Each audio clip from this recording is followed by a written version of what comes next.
बिस्मिल्लाहिर्रहमानिर्रहीम। अस्सलाम वालेकुम नाज़रीन, मैं अहमद फ़वाद हूँ। आप यूट्यूब चैनल देख रहे हैं। नाज़रीन, आज तारीख़ है 8 अक्टूबर और दिन है मंगल का। सुप्रीम कोर्ट ऑफ पाकिस्तान में इस वक्त मैं मौजूद हूँ। 2-3 बड़ी इंपॉर्टेंट चीज़ें हैं जिनके हवाले से आज के व्लॉग में डिस्कशन करेंगे।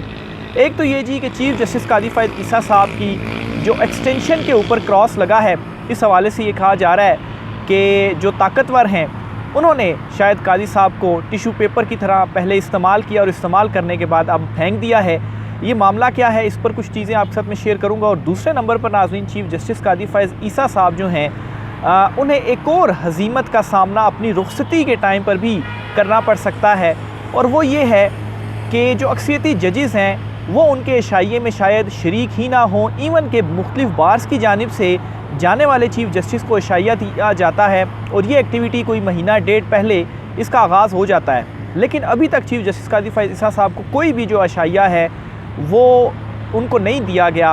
और उनके तकरीबन कोई 17 दिन अभी रह चुके हैं। जो सुप्रीम कोर्ट ऑफ पाकिस्तान में 2 इशाइये होते हैं, एक सुप्रीम कोर्ट बार की जानिब से और एक सुप्रीम कोर्ट की जानिब से, जिसमें दीगर जजेस भी शरीक होते हैं, तो वो तो आखिरी दिनों में होते हैं, लेकिन उससे पहले बार्स जो हैं वो आगाज़ कर देती हैं। लेकिन बार्स तो ख़ुद ही चीफ़ जस्टिस कादी फ़ाइज़ ईसा के अगेंस्ट इस वक्त बयानात भी उनके सामने आ रहे हैं, उनकी एक्सटेंशन के ख़िलाफ़ खड़ी हो गई हैं। तो वो क्यों कर आखिर कादी साहब को जो इशाइया है वो देंगे। और इस पर सुप्रीम कोर्ट से आज बड़ी ख़बर ये भी आई है कि जस्टिस याह्या अफरीदी जो हैं वो कुछ सुलह करवाने की कोशिश भी कर रहे हैं, ताकि कम से कम इस मामले के ऊपर तो चीफ़ जस्टिस कादी फ़ाइज़ ईसा साहब को जाते हुए अलविदाई जो इशाइये होंगे उनमें उन्हें हज़ीमत का सामना ना करना पड़े। इस पर भी कुछ चीज़ें हैं जी, वो भी आपके साथ में शेयर करूँगा।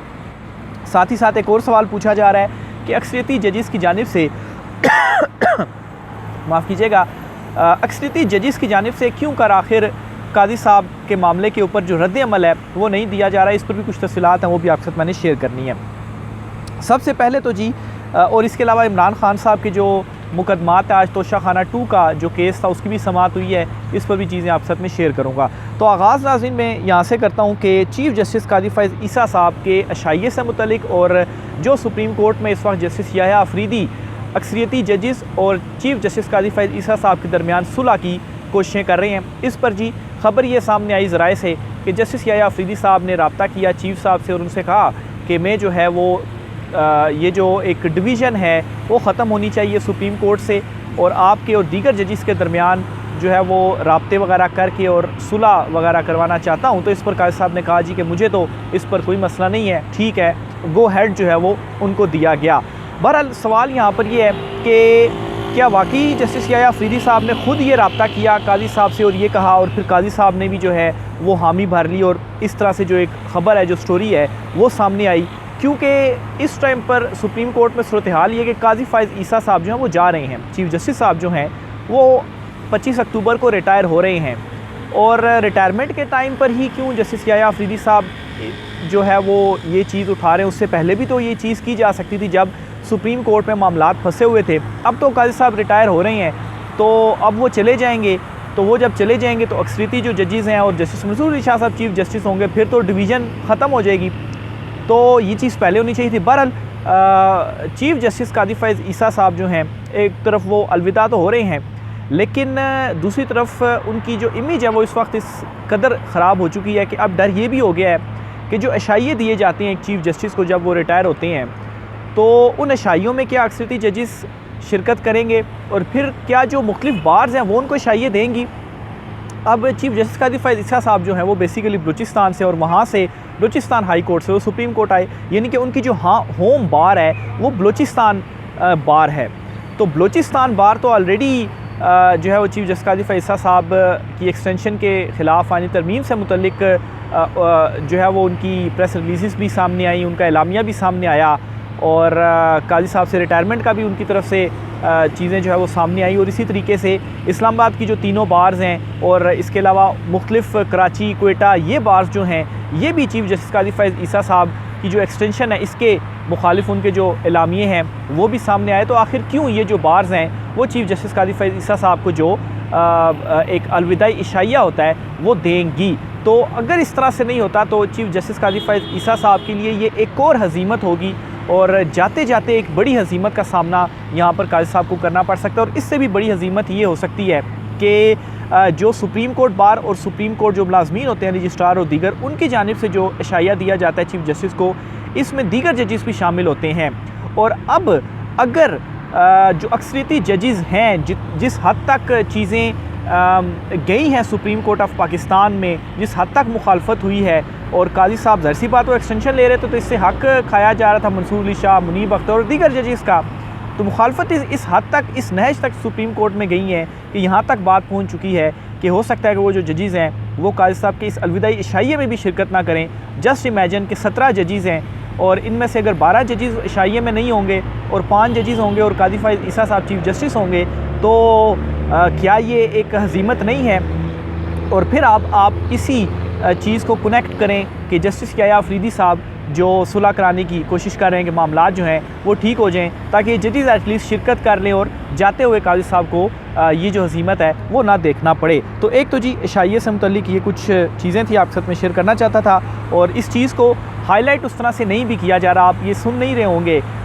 किसी भी वीलॉग में नहीं सुन रहे होंगे, न्यूज़ में तो वैसे ही आप नहीं सुन रहे होंगे, क्योंकि 17 दिन रह गए हैं चीफ जस्टिस काजी फ़ाइज़ ईसा साहब की रिटायरमेंट के। और ये जो सिलसिला है ये तो महीना पहले जो मुख्तलिफ चीफ जस्टिस हैं उनके हवाले से शुरू हो जाता है, लेकिन काजी साहब के हवाले से अभी तक कोई जो खबर है इशाइये की वो सामने नहीं आई। दूसरे नंबर पर जी चीफ जस्टिस काजी फ़ाइज़ ईसा साहब के हवाले से कहा जा रहा है कि इनको जो ताकतवर हैं उन्होंने टिशू पेपर की तरह इस्तेमाल किया, और टिशू पेपर की तरह इस्तेमाल करने के बाद फेंक दिया गया, और इस वजह से इनकी जो एक्सटेंशन है वो भी ताकतवर हल्के भी नहीं चाहते कि इनकी जो एक्सटेंशन है वो हो। और उसकी जो रीज़न है वो ये है कि वो समझते हैं कि काजी साहब लायबिलिटी बन चुके हैं, या काजी साहब जो है वो बोझ बन चुके हैं, और आईनी तरमीम की राह में भी इनकी वजह से जो है वो नहीं हो रही। और अगर इनको एक्सटेंशन दी गई तो खामा में इनका बोझ उठाने वाली बात होगी, तो छोड़ दें, जो मकसद हासिल करना था वो हासिल कर लिया गया है। और ये जो गुफ्तगू है वो मतीउल्लाह जान साहब की जानिब से की गई, और उन्होंने ये जो बात है वो की कि टिशू पेपर की तरह चीफ जस्टिस काजी फ़ाइज़ ईसा साहब को इस्तेमाल करके तो अब फेंक दिया गया। यानी कि आप देखें कि जो काजी साहब की जानिब से मुख्तलिफ फ़ैसले आए, बेनिफिशरी इसका कौन रहा है, यानी कि इसकी बेनिफिशरी सिर्फ मौजूदा चुंतखब हुकूमत ही रही है। और नुकसान जो था, या मुखालिफ अगर देखा जाए तो इसका जो मुखालफत में जो फ़ैसले आए वो पाकिस्तान तहरीक इंसाफ को जो चीज़ें थी वो फेस करना पड़ी। बहरहाल आप देखें एट द एंड क्या हो रहा है। चीफ जस्टिस काजी फ़ाइज़ ईसा सुप्रीम कोर्ट में बैठ कर ये रिमार्क्स दे रहे हैं कि जिसके ऊपर एहसान करो फिर उससे आप बचो भी, और ज़ाहिर सी बात है इनडायरेक्ट इशारा उन्हीं के ऊपर था जिनके ऊपर एहसान किया गया। और काजी साहब जो है वो काफ़ी गमज़दा भी महसूस हुए उनके रिमार्क्स के ज़रिए। तो ये भी एक उन्होंने बता दिया अपने रिमार्क्स के थ्रू कि वाकई जो उन्होंने भरपूर कोशिश की कि हर तरह से बज़ाहिर फैसिलिटेट किया जाए, सुलतकारी दी जाए कि किसी तरह से मुझे जो एक्सटेंशन है वो मिल जाए, लेकिन वो नहीं मिल पा रही। और एंड में फिर ज़ाहिर सी बात है उन्होंने दुखी होना था और दुखी दिल से ये जो बातें थी वो कहनी थी। और ऊपर से हुआ ये कि किसी एक के साथ भी ऐसा नहीं है कि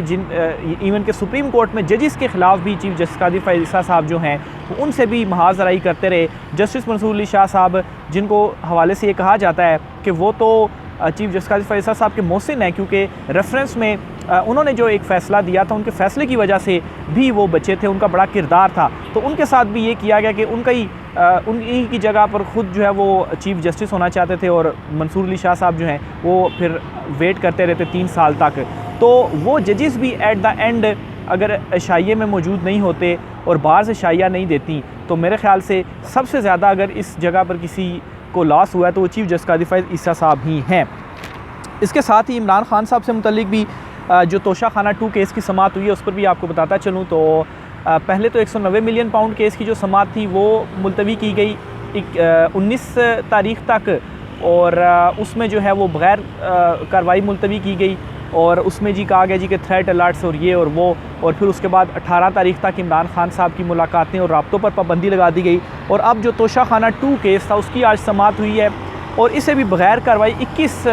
तारीख़ तक, 21 अक्टूबर तक मुलतवी कर दिया गया। और मज़े की बात यह है कि जज साहब जो हैं वो जुडिशल कम्प्लेक्स में बैठकर उन्होंने समाअत की। वैसे तो सारे मुकदमे सुने जाते हैं अडयाला जेल में, जज साहब अडयाला जेल जाते हैं वहाँ पर सुनते हैं, लेकिन आज वो इधर ही बैठे जुडिशल कम्प्लेक्स में। तो अब ये भी देखें ना कितनी अजीब सी बात है कि क्या जज साहब को पहले ही पता था कि मैंने तो अर्जेंट ही करना है तो यहीं पर बैठ जाऊँ, क्या अडयाला जेल जाऊँगा और फिर वापस आना पड़ेगा। और कभी भी ऐसा नहीं हुआ कि जुडिशल कम्प्लेक्स में बैठ कर समाअत हो और जो है वो मुलतवी कर दी गई हो, यानी कि जुडिशल कम्प्लेक्स जहाँ पर असल में अदालतें बनी हुई हैं, ये इंसदाद दहशतगर्दी और दीगर नैब वगैरह की ना वहीं पर समातें होती हैं। लेकिन इमरान खान साहब के लिए स्पेशल नैब अडयाला जेल जाकर अदालत बनाई गई और वहाँ पर जज साहब को जाना पड़ता था, वहाँ पर जाकर वो जो समात है वो करते थे। लेकिन इसमें जी जो समात 21 तारीख तक बग़ैर कार्रवाई के मुलतवी कर दी गई और जुडिशल कम्प्लेक्स में बैठ कर की गई, तो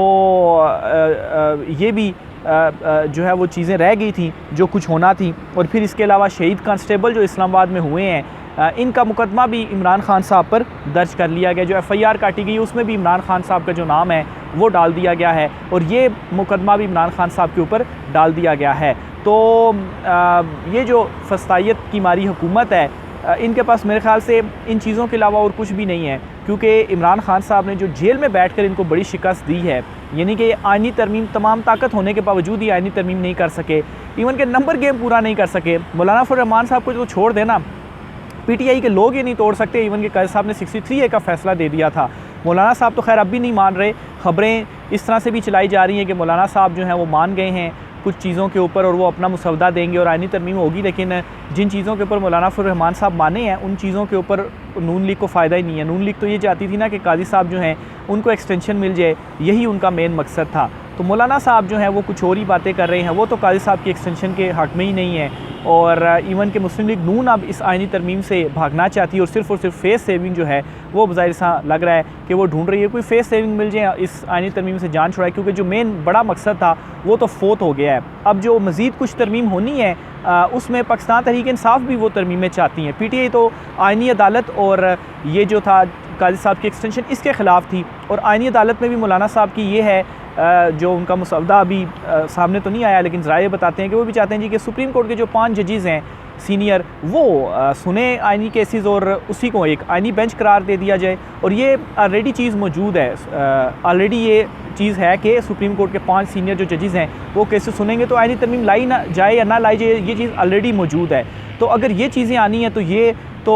नून लीग को जो है वो नहीं चाहते थे, और बिलावल ज़रदारी ये चाहते हैं कि किसी तरीके से सूबों में भी आइनी अदालतें बन जाए, यानी कि सिंध में आइनी अदालत बने और सारे मैटर हम वहीं पर ही रख लें, ऊपर आने ही ना दें, तो वो चीज़ भी नहीं होगी। तो इस वजह से वो भी अब आइनी तरमीम से भाग रहे हैं, लेकिन फेस सेविंग चाहिए और उसको इस वक्त ढूंढा जा रहा है। और कप्तान ने वाकई एहतजाज के बाद अपना जो बड़ा मकसद था वो हासिल कर लिया है। आखिर में जी अक्सरियती जजेस के हवाले से भी आपको बताता चलूँ कि अक्सरियती जजेस के हवाले से सवाल पूछा जा रहा है कि आखिर क्यों अक्सरियती जजेस की जानिब से रद्द अमल सामने नहीं आ रहा। इवन के जस्टिस मंसूर अली शाह साहब ने तो बाइकआउट कर दिया था, वो शामिल ही नहीं हुए प्रैक्टिस एंड प्रोसीजर एक्ट जो कमेटी थी और उसके बाद सदारती ऑर्डिनेंस के तहत कमेटी की जो तश्कील नो की गई, जस्टिस मोइन खान साहब को शामिल किया गया। तो इसमें आपको एक बात बताता चलूँ कि देखें रिएक्शन अक्सरियती जजेस की जानिब से कैसे दिया जाना था। रिएक्शन यही सारा आना था ना कि काजी साहब को एक्सटेंशन ना मिले। तो अगर काजी साहब को एक्सटेंशन ही नहीं मिल रही, 25 अक्टूबर को रिटायर हो रहे हैं, 26 अक्टूबर को जस्टिस मंसूर अली शाह साहब हल्फ उठाएंगे, तो फिर खामा में रद्द अमल देकर तो एक किस्म का पंगा लेने की क्या ज़रूरत है। आम नॉर्मल लैंग्वेज में अगर आप इसको समझें तो इस वजह से अक्सरियती जजेस को क्या ज़रूरत पड़ी कि वो एवं खामा में ही जो रद्द अमल है वो दे दें। और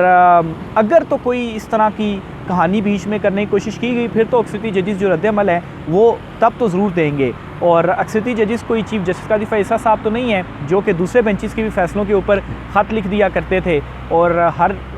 चीज़ में जो है वो उनके ख़त सामने आ जाया करते थे। तो ये जजेस की जानिब से इस तरह का भी कोई जो काम है वो नहीं किया जाना। और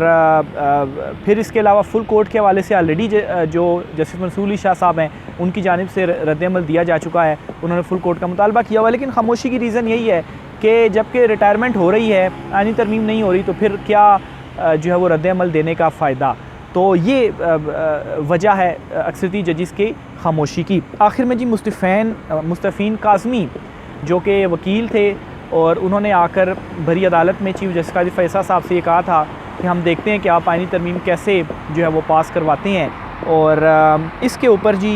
उनकी गिरफ़्तारी फिर बाद में पुलिस ने की थी और उनको 4 रोज़ के जिस्मानी रिमांड पर दिया गया था। और फिर उसके बाद उनकी एक तस्वीर सामने आई जिसमें जी कहा गया जी कि उनके ऊपर तशद्दुद हुआ और वह अस्पताल में एडमिट हैं। तो इस पर जी आज बड़ी डेवलपमेंट ये हुई है कि आज उनकी डेट थी, चूँकि 4 तारीख को उनका जिस्मानी रिमांड दिया गया था और 8 अक्टूबर को दोबारा से उनको पेश करना था, तो आज उन्हें अदालत में पेश नहीं किया गया। और ज़रा ये बताते हैं कि क्यों पेश नहीं किया गया, क्योंकि वो हॉस्पिटल में एडमिट हैं। तो आज उनका खैर जुडिशल भी हो गया और अब पुलिस कह रही है जी कि उनको जिस्मानी रिमांड पर नहीं चाहिए। लेकिन अब यहाँ पर सवाल ये है कि एक कस्टडी में दिया गया शख्स को पुलिस की और जिस्मानी रिमांड पर थे वो, और जब उन्हें दोबारा पेश किया जाना था जिस्मानी रिमांड के बाद उन्हें पेश नहीं किया गया और उनकी अस्पताल से तस्वीर सामने आई और फिर उसके बाद वो जो है उनकी तबीयत ठीक नहीं है, तशद्दुद मुबैना तौर पर उनके ऊपर हुआ, तो पुलिस से कोई ये सवाल नहीं करेगा कि आखिर आपकी कस्टडी में थे तो वो अस्पताल किस तरीके से पहुंच गए, या वो जो सारी वकला बरादरी है वो क्यों मुस्तफ़ीन काज़मी साहब के साथ खड़ी नहीं हो रही, उनका मेडिकल करवाएं, उनको अदालत के सामने मामले को उठाएं कि ये कैसे हो सकता है कि ये तो पुलिस के हवाले थे और इनके ऊपर तशद्दुद कैसे हुआ, मेडिकल रिपोर्ट करवाएं ताकि चीज़ें जो है वो क्लियर हो सकें कि वो अस्पताल में क्यों हैं और क्यों किया गया मुस्तफ़ीन काज़मी साहब के साथ ऐसा। उससे पहले जो इवेंट हुआ सुप्रीम कोर्ट में काजी साहब के हवाले से जो उन्होंने कहा, फिर उसके बाद उनके साथ ये चीज़ें हुई। तो बहरहाल जी देखें, अभी तो वो जुडिशल हो गए हैं, अब उनकी ज़मानत भी हो जाएगी, क्योंकि मेरे ख़्याल से शायद उनको मारपीट उनके साथ अगर की गई है तो किसी की तसल्ली हो गई होगी, किसी के ना को तस्कीन पहुँच गई होगी कि अगर आप जो है वो हमारे ऊपर उंगली उठाएंगे तो फिर जो है वो ये देख लें हम आपका ये हाल कर सकते हैं। तो ये जी आज कुछ आम तरीन तफसीलात थी, राय का साथ कीजिएगा। आज की व्लॉग से इतना ही, इजाज़त दीजिए, अल्लाह हाफ़िज़।